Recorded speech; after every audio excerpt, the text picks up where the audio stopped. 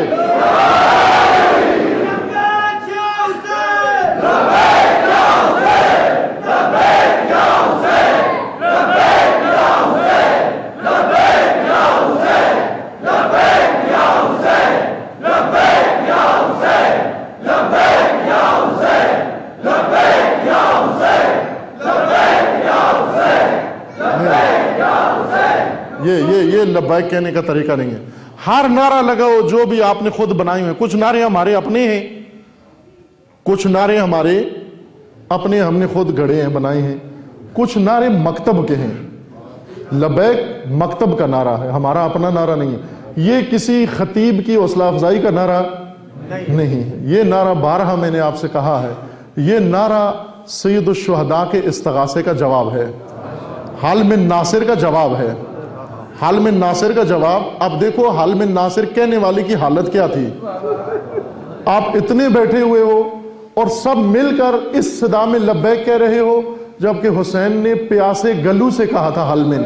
ایک گلا پیاسا, زخمی, تھکا ہوا حسین سارے اولاد ذبح کرا کر کربلا کے صحرا میں کھڑے ہو کر ندائے حلم ناصر کہی جو عرش خدا تک جا پہنچی, جو زمین و زمان کے اندر گونج گئی.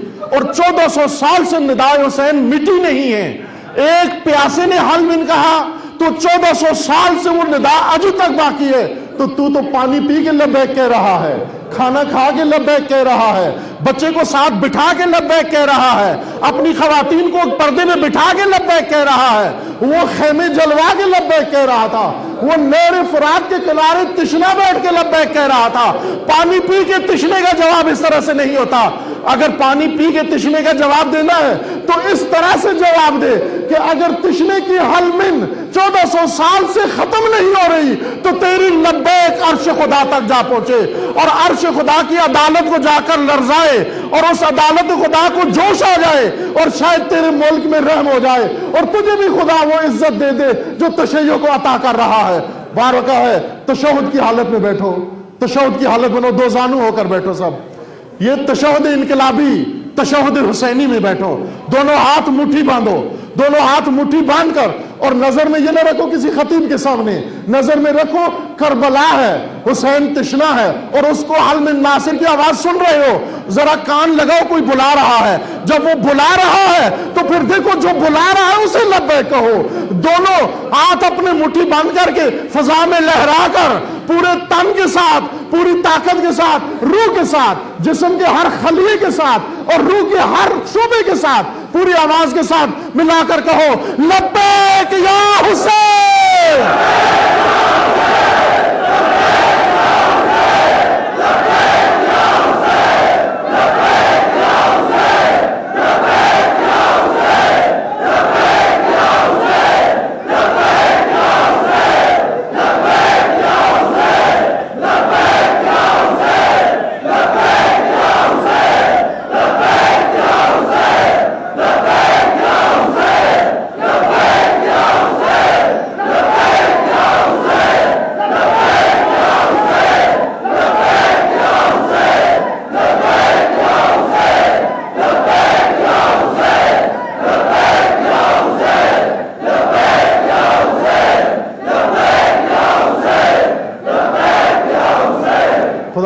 انشاءاللہ اللہ تعالیٰ آپ کو انشاءاللہ ناصران حسین میں شمار کرے. آج تک حسین سے مدد لی ہے تم نے, آج لبیک کہہ کے ثابت کرو اے حسین تیری مدد کے لیے بھی تیار ہیں. آج تک مدد مانگی ہے حسین سے, آج تک منصور بن کر حسین کے پاس گئے ہو, آج سے ناصر بن کر حسین کی طرف جاؤ. جب ناصر بن کے جاؤ گے اللہ کا وعدہ ہے ان تنصر اللہ ینصرکم. چند روز قبل, 2 روز قبل ہم نے شہدائے پارا چنار کے بارے میں ایک گفتگو کی تھی, نیٹ پر موجود ہے, وہ سنیے گا. میں اس کا صرف اقتباس آپ کی خدمت عزیزمان عرض کرتا ہوں. یہ جو میں نے آپ کی خدمت میں اشارہ کیا, کہ پاکستان کا پوٹینشل دنیا کی ہر قوم سے زیادہ ہے، لبنان سے زیادہ ہے، ایران سے زیادہ ہے، میں گواہی دے رہا ہوں زیادہ ہے، اللہ کو گواہ قرار دے کر کہہ رہا ہوں کہ لبنان اور ایران سے پاکستان کے تشیع کا جذبہ زیادہ ہے، اس لیے کہ وہاں جذبہ دینے کے لیے رہبر کو خود میدان میں آنا پڑتا ہے، لیکن پاکستانی شیعہ صرف خبر سن کر جذبے میں آ جاتا ہے۔ کس قدر عظیم ہے یہ، کس قدر عظیم ہے یہ۔ میں نمونہ دلیل دوں اپنی بات کی۔ چند روز قبل آپ نے دیکھا پارا چنار کے اندر جو ظلم ہوا، بم بلاسٹ ہوا، 40 مومنین شہید ہوئے، جس میں خبروں میں آیا کہ ایک مومن کو، ایک جوان کو ٹینک نے کچل دیا، لیکن مصدقہ خبروں میں ہے کہ ایک سے زیادہ کو ٹینکوں سے شہید کیا گیا۔ میں نے عرض کیا کہ بعض خبریں، اس گفتگو میں عرض کیا تھا، بعض خبریں بڑی افسوسناک ہوتی ہیں، یعنی ان کی اوپر کا جو غلاف ہے افسوسناک ہوتا ہے، لیکن اس افسوس کے اندر ایک نوید، ایک بشارت چھپی ہوتی ہے۔ افسوسناک خبروں کے اندر ایک بشارت چھپی ہوتی ہے۔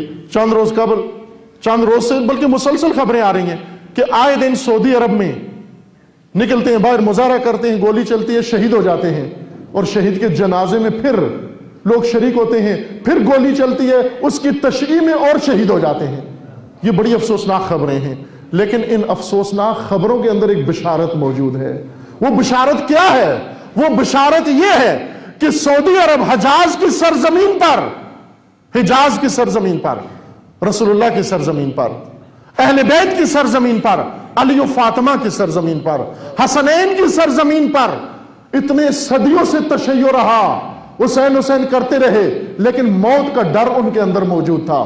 آج جب یہ لاشیں کندھوں پہ اٹھاتے ہیں اور جب تشیع کر رہے ہوتے ہیں، پھر گولی چلتی ہے، پھر ایک شہید گرتا ہے، پھر اس کو کندھوں پہ اٹھاتے ہیں، پھر اس کے خلاف احتجاج کرتے ہیں، اور پھر گولی چلتی ہے۔ اس کے اندر بشارت یہ ہے کہ سرزمین حجاز کے پیروئے حسین کے دل سے موت کا خوف نکل گیا ہے، اب موت سے نہیں ڈرتا۔ میں نے یہی عرض کیا تھا اس دن عزیزمان کہ یہ خبر بہت ناگوار تھی کہ پارا چنار میں بم بلاسٹ ہوا، اور اس سے بھی زیادہ افسوسناک خبر یہ تھی کہ فوج نے ایک جوان کو ٹینک کے نیچے کچل دیا، لیکن اس ناگوار ترین خبر کے اندر ایک خوشگوار ترین بشارت موجود تھی۔ اور کیا بشارت موجود تھی؟ اور وہ بشارت یہ تھی کہ ٹینک کے نیچے وہ کچلا جاتا ہے جو ٹینک کو دیکھ کے بھاگتا نہیں ہے، جو ٹینک کو دیکھ کے فرار نہیں کرتا۔ یقیناً وہ ٹینک کے مقابلے میں ڈٹا رہا، ٹینک اس کے اوپر سے گزر گیا، اس کو کچل دیا، لیکن وہ بھاگا نہیں۔ اس کا مطلب کیا ہوا؟ اس کا مطلب یہ ہوا کہ پارا چنار کا یہ ٹینک کے نیچے مجاہد شہید تمام پاکستانیوں کو پیغام دے رہا ہے کہ اگر تم محاصرے میں بھوکے اور پیاسے بھی ہو، تمہارے بدنوں پہ ٹینک بھی دوڑ جائیں تو ٹینک دوڑ جائیں، لیکن تم ہرگز اپنا سر نہ جھکانا۔ میں نے کہا ہے، اس گفتگو کے اندر کہا ہے کہ پارا چنار میں واقعہ ہوتا ہے، ادھر ہم چندے جمع کرنا شروع کر دیتے ہیں، ادھر ہم آٹا جمع کرنا شروع کر دیتے ہیں، ادھر ہم چاول جمع کرنا شروع کر دیتے ہیں، دوائیں جمع کرنا شروع کر دیتے ہیں، اور پھر چاہتے ہیں کسی طرح ان غریبوں کی، ان مظلوموں کی مدد کو پہنچو۔ نہ عزیزمان، جب پارا چنار میں واقعہ ہوتا ہے تو بجائے اس کے کہ آپ راشن جمع کر کے پارا چنار پہنچو، بلکہ خود پارا چنار جا کر ان سے دلیری، غیرت و شجاعت کا درس لے کر اس علاقے میں آ جاؤ۔ پارا چنار سے کچھ یہاں لے کر آؤ، یہاں سے کچھ پارا چنار کو لے کر جاؤ گے، وہ ان کے کام نہیں آتا، لیکن پارا چناریوں نے جو کیا ہے وہ ہمارے کام آ سکتا ہے، وہ نجات کا راستہ ہے۔ دیکھو چاروں طرف سے محاصرہ ہے، چاروں طرف سے محاصرہ، خونخوار ترین درندوں نے محاصرہ کیا ہوا ہے، لیکن وہ جھکنے کے لیے تیار نہیں ہے۔ یہ پارا چنار مقاومت کا سمبل ہے، یہ پارا چنار مقاومت کا علم ہے، یہ پارا چنار استقامت کی علامت ہے۔ استقامت پارا چنار پورے پاکستان کے اندر آنی چاہیے۔ یہ دلیل ہے اس بات پر۔ ہم عاجزانہ سوچ چھوڑیں، ہم بزدلوں والی باتیں چھوڑیں، ہم تھکے ہوئے باتیں، مایوسوں والی باتیں چھوڑیں۔ ہمارے پاس کربلا ہے، ہمارے پاس امیر المومنین ہے، بہت کچھ ہے۔ کیا کیا عرض کروں آپ کی خدمت کی، کیا کچھ ہے آپ کے پاس، اس مکتب کی قدردانی کرو۔ لیکن عزیز من، اس کو نصاب بناؤ، یہ نصاب ممبروں کا نصاب ہو، یہ نصاب مدرسوں کا نصاب ہو، یہ نصاب ہماری خواتین کو پڑھاؤ، وہ خواتین جو اپنے بچوں کو خود سنوار کے حسین کی راہ میں بھیجیں، جس طرح حسین کے نام پہ مانگے ہیں اس طرح حسین کے نام پہ بھیج بھی دیں گے۔ آج ہماری ماں سوچتی ہے یہ بچہ رائے خدا میں دوں گی کھائے گا کیا؟ وہ ماں جو بچے کے بارے میں صرف روٹی کے بارے میں پریشان ہے، لگتا ہے اس نے کربلا کا نصاب نہیں پڑھا، اس نے کربلا کا نصاب نہیں پڑھا، اس نے صرف رسم کربلا سنی ہے۔ ہم ذرا رسومات سے آگے آ کر اس دین کی حقیقت کو پڑھیں، اور وہ دین جو آج بہت واضح کر کے، آج ہمیں حیرت و کنفیوژن کی ضرورت نہیں ہے۔ شیخ توسی کے زمانے میں بہت کچھ تھا، لیکن شیخ توسی نے سب کچھ برملا و صاف و شفاف کر کے لوگوں کے سامنے پیش کر دیا۔ وحید بہبہانی کے سامنے میں ہزاروں اخباری ایک طرف، وحید بہبہانی نے جو کچھ کہا لوگوں نے اور فقہا نے مانا اور اس کو چل کر تشیع کو بچا لیا۔ آج بھی ہم ہر سرزمین پر و خصوصاً پاکستان پر، میں بارہا عرض کرتا ہوں عزیز من، امام خمینی کے پیغام کی مناسبت پاکستانیوں سے زیادہ ہے۔ یہ پاکستانیوں کے مزاج کا پیغام ہے۔ امام نے اپنا پیغام دیا بھی شہید حسینی رضوان اللہ تعالیٰ علیہ کی شہادت کی مناسبت سے۔ ہم نے اس کی تفسیر کی، یہ دعا کریں توفیق ہو جائے وہ چھپ کے آ جائے، ان جوانوں تک پہنچ جائے، اس کو پڑھیں کہ امام کیا کہنا چاہتے ہیں، ہمیں کیا بتانا چاہتے ہیں۔ اب وقت آ گیا ہے کہ تشیع پاکستان کو اپنی قربانیوں کا صلہ ملنا چاہیے۔ اب وقت آ گیا ہے، عزت و سرفرازی میں نمبر پاکستانیوں کا ہے انشاءاللہ۔ جس طرح آج حزب اللہ پہ ہم فخر کرتے ہیں، انشاءاللہ عنقریب پاکستانی جوان ثابت کریں گے، حزب اللہ بیٹھ کر فخر کرے گی پاکستانیوں کے اوپر انشاءاللہ۔ آج ناگوار خبریں ہمارے ملک سے جاتی ہیں، لیکن انشاءاللہ آپ عزیزان جب وہ نصاب انقلاب پڑھیں گے انشاءاللہ، پھر پاکستان سے وہ خبریں جائیں گی کہ مومن دنیا میں جہاں بھی ہوگا وجد میں آ جائے گا۔ وہ مناظر پاکستان سے بھیجیں ہم عزیز من، شرطیں ختم کر دیں، یہ شرط کہ فلاں یہ کرے فلاں یہ کرے، ساری شرطیں ختم کرو۔ سید الشہداء نے ساری شرطیں ختم کی، کوئی آتا ہے نہ آئے میں کربلا جا رہا ہوں، حسینی بنو حسینی۔ حسین نے یہ نہیں کہا میرا بھائی محمد ابن حنفیہ آئے گا تو میں جاؤں گا، امام نے یہ نہیں کہا مدینہ والے آئیں گے تو میں جاؤں گا، امام نے یہ نہیں کہا مکہ کے حاجی آئیں گے تو میں جاؤں گا، امام نے یہ نہیں کہا کوفہ والے آئیں گے تو میں جاؤں گا۔ امام نے کیا فرمایا؟ کوئی آتا ہے یا نہ آئے میں تنہا آ گیا ہوں۔ بلکہ امام نے کیا کہا شب عاشور؟ تم سب یہاں سے اٹھ کر چلے جاؤ، یہ صرف میرا میدان ہے۔ شرطیں ختم کر دو، شرطیں ختم کر دو کہ وہ بھی آئے اور وہ بھی آئے اور وہ بھی آئے اور میں آؤں گا۔ آپ حسین بن جاؤ، حسین کی طرح آؤ میدان کے اندر، اور شرط ختم کر کے کہو کوئی آتا ہے نہ آئے میں آ گیا، اے پروردگار میں آ گیا، لبیک اے خدایا میں آ گیا ہوں۔ انشاءاللہ خداوند تبارک و تعالی وہ دن دکھائے، عنقریب دکھائے پاکستان میں، کہ جس دن پاکستان میں تشیع سربلند و سرفراز ہو انشاءاللہ۔ خداوند بحق محمد و آل محمد اپنے اسماء حسنہ کے صدقے، اپنے نبی حبیب کے صدقے، اپنی نبی کے آل کے صدقے، اپنے کلام پاک کے صدقے، پروردگارہ یہ مجالس و یہ اہتمام جو ہوا ہے اور اس میں جو ذکر ہوا ہے پروردگارہ اسے قبول فرما۔ یہ ساری صورتحال جو ہے اس کے لیے اتحاد امت بہت ضروری ہے، جبکہ ہمارے ہاں یہ ہے کہ میں چھوٹی سی مثال کے ساتھ کہ ہم حج جیسا واجب ایک سردی کے پیچھے پڑھ کے آ جاتے ہیں۔ ہمارے قریب ترین ایسی بہت ساری مثالیں ہیں کہ نماز جمعہ محض ایک چھوٹے سے فقہی مسئلے کی بنیاد پر دو ادا کر دی جاتی ہیں، اور یعنی پرانی ایک جگہ سے دوسری جگہ پہ جمعہ پڑھانے والے بھی ایک عالم دین ہوتے ہیں، اور زیادہ تر علیحدہ ہونے والے ہمارے علم دوست احباب ہیں۔ ذرا اس سلسلے میں کچھ بتائیں۔ یہ بہت ہی دردناک زخم ہے یہ تفرقہ اور اختلاف، کہ پہلے شیعہ سنی تھا اور اب شیعہ کے اندر بہت تکلیف دہ ہے، بہت تکلیف دہ ہے۔ چونکہ اس کے بارے میں ہم نے پورا مہینہ گفتگو کی ہے، پورا ربیع الاول کا مہینہ، چونکہ ہر جگہ ہے۔ آپ یہاں کی مثال دیتے ہیں، آقا کہہ رہے ہیں، خود ہمیں یاد دلا رہے ہیں کہ سب جگہ ہے، پورے پاکستان میں ہے۔ جی ہاں، ربیع الاول کا پورا مہینہ ہم نے صرف یہ ٹاپک بیان کیا ہے۔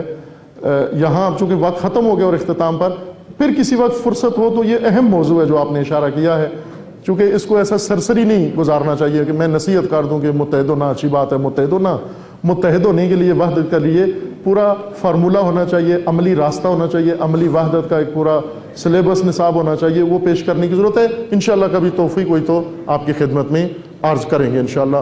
یہ مرکز علمی اسے مرکز نور و ہدایت بنا، اس کے خدمت گزاروں اور بانیوں کو اجر عظیم عطا فرما، اس کے مدیر محترم کو صحت کاملہ عطا فرما۔ خداوند بحق محمد و آل محمد حوزہ علمیہ و علماء کرام جہاں جہاں خدمت دین اسلام کر رہے ہیں ان سب کی توفیقات میں اضافہ فرما۔ مومنین جہاں کہیں بھی ہیں خداوند بحق محمد و آل محمد انہیں اپنے حفظ و امان میں محفوظ فرما، ان کی عزت و جان و مال و ناموس کی حفاظت فرما، بالخصوص پارا چنار میں، کوئٹہ میں، کراچی میں اور دیگر نکات پر پاکستان میں پروردگارہ تمام مومنین کی حفاظت فرما۔ امت مسلمہ کے اندر اتحاد و اتفاق برقرار فرما، ملت تشیع کے اندر اتحاد و اتفاق برقرار فرما، علماء اسلام کے اندر اتحاد و اتفاق برقرار فرما، علماء تشیع کے اندر اتحاد و اتفاق برقرار فرما، مراجع کرام کی حفاظت فرما، جو مراجع کرام اس دنیا سے گزر گئے انہیں جوار معصومین میں مقام نصیب فرما۔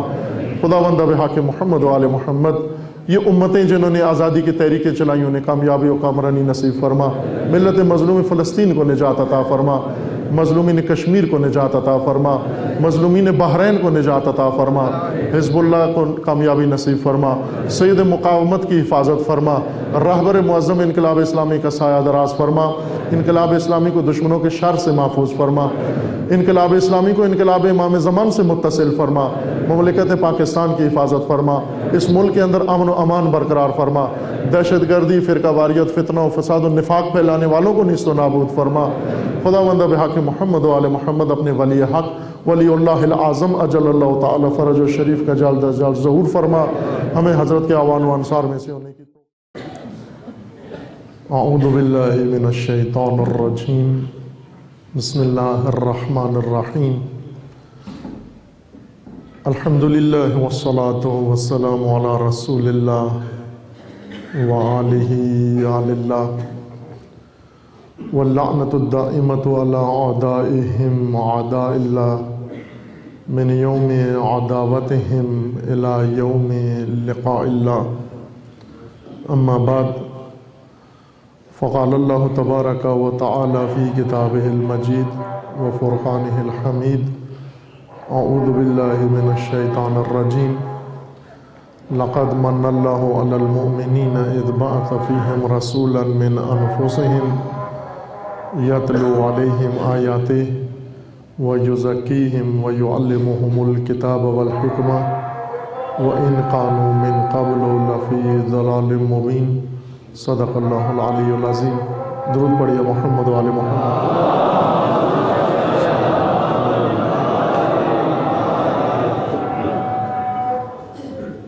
خداوند تبارک و تعالیٰ کی بارگاہ میں شکر گزار ہیں اس عظیم توفیق پر جو اس شہر بکر میں اور اس مہد علم و دانش اور مرکز علوم اہل بیت علیہ السلام میں، جامعہ امام مہدی علیہ السلام میں اور آپ مومنین کرام کی خدمت میں اور آپ کی زیارت کی صورت میں جو سعادت نصیب ہوئی ہے،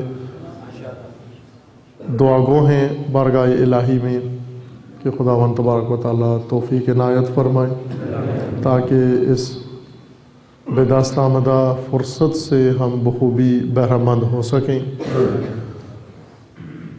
ایک طالب علم کے لیے بہت بڑی سعادت ہے کہ ایک علمی مرکز میں مومنین و طلاب علوم و علماء اسلام و علماء محترم کی موجودگی میں اور ان کی خدمت میں حاضر ہوں اور چند گزارشات آپ کی خدمت میں پیش کی جائیں۔ وقت محدود ہے اور مجھے اندازہ ہے کہ آپ صبح سے سماعت فرما رہے ہیں، یہ تو نہیں کہوں گا کہ خستہ ہیں، تھکے ہوئے ہیں، لیکن صبح سے بارکیف یا شاید کل سے سماعت فرما رہے ہیں آپ علماء کرام کے عالمانہ و دانش مندانہ عرائض۔ اب ایک طالب علم کی طالب علمانہ گزارشات بھی توجہ فرمائیں گے، چونکہ ایک دینی مہد و دینی مدرسے میں یہ عدالت اقدار میں سے ہے، شجاعت اقدار میں سے ہے، عفت اقدار میں سے ہے، صداقت اقدار میں سے ہے. یہ قدریں ہیں جو خداوند تبارک و تعالیٰ نے مقرر کی ہیں کہ ایمان اور عمل کا نتیجہ یہ اقدار ہیں. آج مذہبی معاشرے کی مشکل یہ نہیں کہ ایمان نہیں ہے، ایمان ہے، ایمان پرثمر نہیں ہے، اور عمل بھی ہے لیکن عمل پرثمر نہیں ہے. ایسا ایمان ہے جس نے قدروں کا پھل نہیں دیا، اور ایسے عمل ہیں جن کا پھل قدروں کی شکل میں ہی سامنے نہیں آیا. ایمان ہے ساتھ کینہ بھی ہے، ایمان ہے ساتھ نفرت بھی ہے، ایمان ہے ساتھ جھوٹ بھی ہے، ایمان ہے ساتھ اور منفی قدریں بھی موجود ہیں، انسان کے اندر موجود ہیں.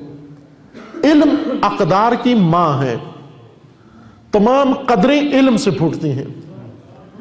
علم اقدار کی ماں ہے. علم اس لیے اہمیت اس کی قرار دی گئی ہے کہ علم سے ساری قدریں جنم لیتی ہیں. علم سے یہ شجرہ طیبہ آبیاری ہوتا ہے، اور عالم ربانی وہ انسان ہوتا ہے، عالم ربانی کہ جس کو خداوند تبارک و تعالی نے جو توفیقات عطا کی ہیں، قرآن نے خود بتایا ہے کہ عالم ربانی وہ انسان ہے جو اپنے علم کے ذریعے سے لوگوں کو عبد خدا بناتا ہے، لوگوں کو اپنا مرید نہیں بناتا. اس کو عالم ربانی کہتے ہیں. وما کان لبشر، کسی بشر کو یہ حق نہیں پہنچتا کہ خداوند اس کو کتاب دے، خداوند اس کو حکمت دے، خداوند اس کو نبوت دے، اور خداوند کی حکمت و نبوت و کتاب کے ذریعے سے وہ لوگوں کو کہے کہ کونوا عبادا لی من دون اللہ، اللہ کو چھوڑ کر تم میرے بندے بن جاؤ، میرے پجاری بن جاؤ، میرے پرستار بن جاؤ، میرے پیروکار بن جاؤ. کسی بشر کو یہ حق نہیں بنتا، بلکہ کیا کہے؟ بل کونوا ربانیین، بلکہ ربانی بنو. بما کنتم، جو کچھ تم پڑھتے ہو، تعلمون الکتاب و بما تدرسون، جو کچھ تم نے پڑھا ہے، جو کچھ تم نے کتاب سے سیکھا ہے، اور جو کچھ تم نے درس لیا ہے، اس کے ذریعے سے تم لوگوں کو ربانی بناؤ، لوگوں کو تم خدا کی طرف متوجہ کرو. یہ عالم ربانی کی صفات ہے. عزیزان من، تاریخ میں ایسے بہت سارے دور گزرے ہیں جہاں پر امتوں کو گمراہوں نے راستے سے ہٹایا ہے. میں 2-3 دور عرض کروں گا، وقت نہیں ہے کہ مفصل یہ سارے ادوار ایک ایک کر کے آپ کی خدمت میں عرض کروں. 2-3 زمانوں کا ذکر کرتا ہوں اور پھر اپنے زمانے کی بات انشاءاللہ آپ کی خدمت میں عرض ہوگی. ایک زمانہ تھا جب تشیع گمنام تھا، گم تھا تشیع. آج سے کہیں 1000 یا 1200 سال پہلے توفیق نصیب ہوئی ہے. میں اسی سے متعلق چند گزارشات علماء کرام کی موجودگی میں آپ کی خدمت میں عرض کروں گا، اس دعا کے ساتھ کہ خداوند تعالیٰ جناب احمد علی صاحب کو صحت کاملہ و شفاء عاجلہ نصیب فرمائے. عزیزان، مدارس دینیہ و حوزہ علمیہ و علماء کرام،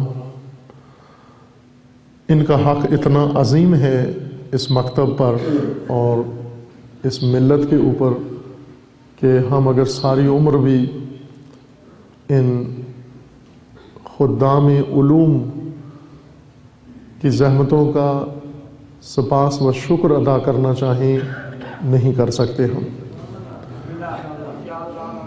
بعض علماء کرام ایسے ہیں جن کو ائمہ اطہار نے نام لے کر دعا دی ہے، جو اصحاب ائمہ میں سے تھے، کہ اگر یہ لوگ نہ ہوتے تو مذہب تشیع ہرگز نہ پھیل سکتا. عظیم مرتبت خداوند تعالیٰ نے علماء کی قرار دی ہے و اہل علم کی، اور اسی طرح ان مقامات کی جہاں پر علم تعلیم ہوتا ہے و علم حاصل ہوتا ہے اور علم کی تدریس ہوتی ہے. دین معیاروں کے ساتھ بیان کیا گیا ہے، اگرچہ ہم دین کے معیاروں سے کم آشنا ہیں اور دین کے شعاروں سے زیادہ آشنا ہیں. ہمیں شعار زیادہ معلوم ہیں، معیار کم معلوم ہیں. ہمارے ہاں اکثر ایک گفتگو رہتی ہے، چونکہ ہمیشہ مذہبی دنیا، مذہبی حلقے ہمیشہ دو محاذ بنا کر آپس میں برسرے پیکار رہے ہیں۔ پاکستان کی تاریخ جہاں تک ہمیں بتائی گئی ہے، بزرگوں نے بتائی ہے، اور پھر اس کے بعد جو خود دیکھی ہے، اور آج بھی اور شاید کچھ عرصے تک اور بھی نظر آتا ہے کہ یہی صورتحال رہے گی کہ مذہبی حلقے عموماً دو محاذ بڑے قائم ہو جاتے ہیں، عقیدتی بنیاد پر بھی، فقہی بنیاد پر بھی، تاریخی بنیاد پر بھی، اور مختلف حوالوں سے۔ ان دو محاذوں میں سے مختلف محاذ ہیں، دو فریقین نے جو قائم کیے ہوئے ہیں، ان میں سے ایک بحث مدت مدید تک اور آج بھی یہ ہے کہ آیا ایمان اصل ہے یا عمل اصل ہے، اور بعض ایمان و عقیدے پر زیادہ اصرار کرتے ہیں کہ انسان کا عقیدہ محور ہے اور عمل نہیں دیکھا جائے گا، اور بعض عمل پر زیادہ تاکید کرتے ہیں کہ عمل اساس ہے، ایمان کے ساتھ اگر عمل نہ ہو تو ایمان کا کوئی فائدہ نہیں۔ یہ آپ جو سنتے رہے ہیں اس کی طرف میں نے اشارہ کیا ہے۔ لیکن اگر ہم قرآن مجید و رسول اللہ صلی اللہ علیہ وآلہ وسلم کی تعلیمات اور ائمہ ہدیٰ علیہ السلام کی تعلیمات کو مشاہدہ کریں تو ہمیں ایک تیسری چیز بھی بیچ میں نظر آتی ہے جو اس بحث کے اندر دونوں فریقین کی طرف سے اس کی طرف غفلت کہہ لیں یا توجہ نہیں ہوئی، اور وہ ہے اقدار یا معیارات، کہ ایمان وہ چیز ہے جس میں منافقت بھی دکھائی جا سکتی ہے۔ یہ تو ایک قرآن کی بھی گواہی ہے، منافقت ایمان ہی کے دائرے میں آتی ہے، بے ایمانہ کہ اگر انسان کے دل میں ایمان نہ ہو اور زبان سے اظہار کرے، اس کو منافق کہتے ہیں۔ اگر انسان کے دل میں ایمان ہو، زبان سے ظاہر نہ کرے، یہ چھپا ہوا مومن ہے، لیکن اس کو علنی مومن نہیں کہیں گے ہم۔ اور اگر انسان کے نہ زبان پہ ایمان ہو نہ دل میں ایمان ہو، اس کو کافر کہتے ہیں، اور اگر زبان پر ایمان ہو دل میں ایمان نہ ہو، اس کو منافق کہتے ہیں ہم۔ لہٰذا ایمان ایک ایسی چیز ہے کہ جس میں منافقت کی جا سکتی ہے، یعنی انسان اپنی زبان سے ایمان کا اظہار کرے لیکن اس کے دل میں کوئی ایمان نہ ہو، جس طرح قرآن مجید میں اللہ تعالیٰ نے منافقین کے بارے میں یہی فرمایا ہے کہ اے رسول، یہ منافقین آتے ہیں اور آپ کی رسالت و گواہی دیتے ہیں، آپ کی نبوت کی، کہ آپ رسول اللہ ہیں، اور اللہ کو معلوم ہے کہ آپ رسول اللہ ہیں، لیکن منافق جھوٹ بول رہے ہیں۔ وہ منافق یہی تو کہہ رہے ہیں کہ آپ رسول خدا ہیں، اور اللہ نے فرمایا کہ ان کا یہی کہنا یہ جھوٹ ہے۔ یہ جو رسول اللہ کو رسول کہتا ہے منافق، یہ جھوٹ ہے۔ کیوں جھوٹ ہے؟ اس لیے کہ وہ فقط زبان سے کہہ رہا ہے آپ رسول خدا ہیں، دل سے اس کا ایمان نہیں ہے۔ لہٰذا ایمان کے اندر جب انسان آتا ہے تو ممکن ہے دل میں ایمان نہ ہو، زبان پر ایمان ہو۔ عمل میں ریاکاری ممکن ہے، ایمان میں منافقت آ سکتی ہے اور عمل میں ریا آ سکتی ہے۔ ریاکاری سے مراد یعنی انسان عمل کرتا ہے، عمل صالح بہترین عمل کرتا ہے، عبادات انجام دیتا ہے، خدمت خلق کرتا ہے، تبلیغ دین کرتا ہے، اور اچھے اچھے کام کرتا ہے، لیکن یہ سب لوگوں کو دکھانے کے لیے کرتا ہے، تاکہ لوگ مجھے متقی کہیں، لوگ مجھے پارسا کہیں، لوگ مجھے مومن کہیں، لوگ مجھے صالح کہیں، لوگ مجھے اچھا کہیں۔ یہ ریاکاری کے زمرے میں آ جاتی ہے یہ بات۔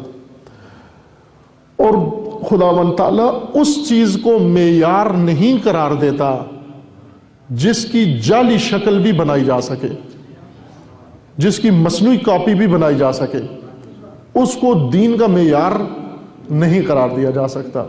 دین کا معیار اس چیز کو قرار دیا جا سکتا ہے جس کا بدل بنایا ہی نہ جا سکے، وہ دین کا معیار ہوتا ہے۔ آپ دیکھیں ایمان کے باب میں انسان کہہ سکتا ہے کہ میں مومن ہوں، قرآن مجید نے گواہی دی ہے، 2 دفعہ یا 3 دفعہ قرآن میں آیا ہے، وَمِنَ النَّاسِ مَن يَقُولُ آمَنَّا، لوگوں میں سے کچھ ایسے ہیں کہ کہتے ہیں ہم مومن ہیں، وَمَا هُم بِمُؤْمِنِينَ، حالانکہ وہ مومن نہیں ہیں۔ قالت الاعراب آمنا، بدو دیہاتی یہ کہتے ہیں ہم مومن ہو گئے۔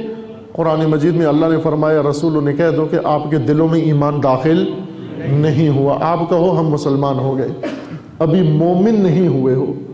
اسی طرح اعمال میں انسان ریاکاری کر سکتا ہے، ریا کے طور پر اچھا عمل انسان انجام دیتا ہے۔ جس میں ریا ممکن ہو اور جس میں متبادل و بدل بنایا جا سکے وہ دین کا معیار نہیں ہو سکتا۔ دین کا معیار وہ اللہ نے بنایا ہے جس میں اس کی بدلی کاپی بنائی ہی نہیں جا سکتی، اس کو جعلی کام کیا ہی نہیں جا سکتا، اور وہ ہیں اقدار دین، دینی ویلیوز ہیں، دینی قدریں ہیں۔ ان دینی قدروں کو در حقیقت بنیاد قرار دیا ہے دین نے۔ جب انسان کو تولا جائے گا، اس کے ایمان کو جب تولا جائے گا تو قدروں کے ساتھ تولا جائے گا، اس کے عمل کو جب تولا جائے گا تو قدروں کے ساتھ تولا جائے گا کہ ان اعمال کے قدریں کتنی تھیں، اس ایمان کی قدریں کتنی تھیں، اس ایمان کے ہمراہ آیا اقدار موجود تھیں یا موجود نہیں تھیں۔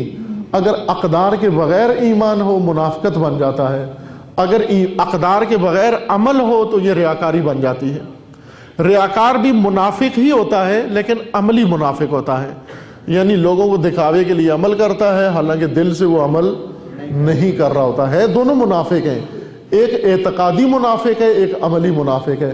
اس لیے خداوند تبارک و تعالیٰ نے اقدار کو میزان قرار دیا۔ اقدار سے مراد وہ چیزیں ہیں جن سے انسان کی قدر و قیمت بڑھتی ہے، جن کی وجہ سے انسان قیمتی انسان بن جاتا ہے۔ ہم یہ سنتے ہیں علماء کرام یا آپس میں بھی گفتگو کرتے ہیں، کہا جاتا ہے کہ فلاں انسان بہت قیمتی انسان ہے، وہ بہت قیمتی جان ہے۔ قیمت انسان میں اقدار کی وجہ سے آتی ہے۔ توجہ فرمائیے، اب ہم جتنا بھی ایمان کی تاکید کریں اور جتنا بھی عمل کی تاکید کریں، وہ گروہ جو ایمان پہ تاکید کرتا ہے اور وہ جو عمل پہ تاکید کرتا ہے، اپنے عمل اور اپنے ایمان کے ہمراہ اگر اقدار اور قدریں نہ لے کے گئے، نہ یہ ایمان قبول کیا جائے گا، نہ یہ عمل صالح قبول کیا جائے گا، اگر ان کے اندر یہ اقدار موجود نہ ہوں۔ قدریں عزیز من ضروری ہیں۔ مومن اقدار کے ساتھ مومن بنتا ہے۔ اقدار میں وہ صفات ہیں عالیہ انسان کے اندر جن کی وجہ، جیسے عفیف ہونا، پاک دامن ہونا،